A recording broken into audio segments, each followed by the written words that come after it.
Hi, Dr. Eric Thomas, talking today about squamous cell carcinomas or cancers of the skin. And I emphasize of the skin because squamous cell carcinomas can also occur within the mouth and on certain covered areas of the body. And there, although they are still called squamous cell carcinomas, they behave a little bit more aggressively. So it's a little dangerous for me to talk about all squamous cell carcinomas in the same talk. But let's emphasize the skin. That's what I know about.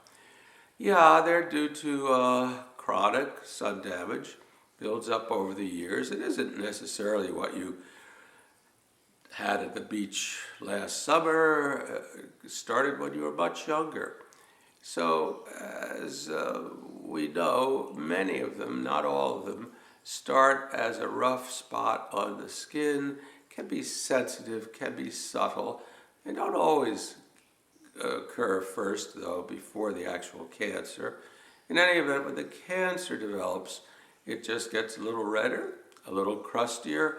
Some of them have the interesting characteristic of developing a spire, like a building, like a church spire. I like to tell people that the glue that holds the dead skin cells together is not up to par, and this building, this church spire builds up, and then eventually it falls off, but the base, the foundation, is still there. Some people call these cutaneous horns, Horns, although warts could do something similar. In any event, it's rough, it's scaly, may be elevated a bit. If you wait long enough, it will bleed, and they sometimes are a little sensitive. Now, unfortunately, they are often in high risk areas as far as cosmetic injury goes. So, the importance of careful preservation of skin is there. First, of course, have to do a biopsy to prove what it is. Although if something's small enough, it's better just to cut it out, put in a few stitches, and be done with it. If you get clear margin, there it's all done, one fell swoop.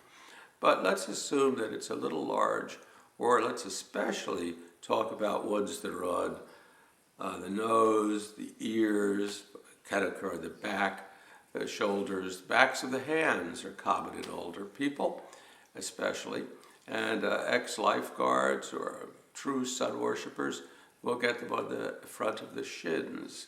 And those are all special areas because the healing problem in these poor vascularized areas is a real issue. In any event, if you cannot just cut it out and stitch it up and have to take a biopsy, then you reach, sort of a famous fork in the road. One road leads to further surgery, one road leads to no surgery, radiation therapy. So it depends on how big it is, where it is, person's age, it's their preference, their ability to withstand surgery. One form of surgery, of course, is microscopically controlled surgery. Used to be called Mohs Surgery after a surgeon, I believe it was Frederick Mohs, now deceased.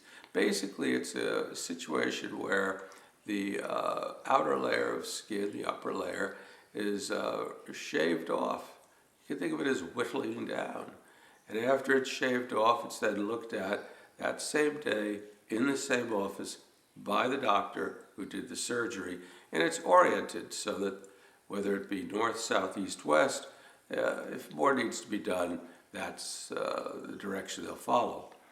It's a good technique. Sometimes it's hard to anticipate ahead of time, especially on the side of the nose, how deep it needs to be. So under those circumstances, sometimes aggressive transfer of tissue from the cheek is done to rebuild the nose.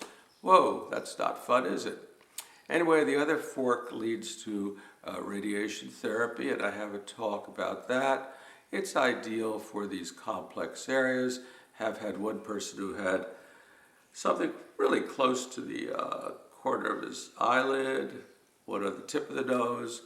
People often have two at the same time, and I've had some people have three. So, since the major drawback with radiation is that it does take a number of visits, certainly well worth it though, even for one, but for two or three, whoa, no brainer.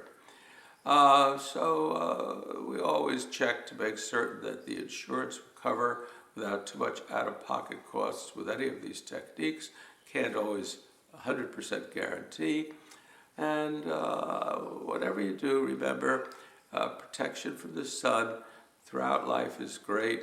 I was once on a ferry going to an island, and really, a fellow in front of me, totally bald-headed, in this bright sun, just was baking his scalp.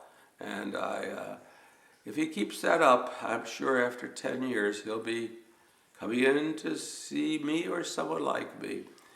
Couldn't really tell him to put on sunscreen, didn't know him, wish I could have though.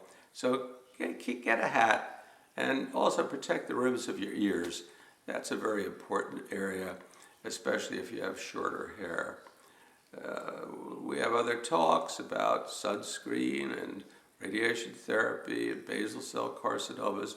Hope that it helps you, but do have a body exam, a professional one, on an occasional basis. You can literally save your life, and if not, you can save a lot of valuable real estate, namely your nose and ears, from unnecessary surgery.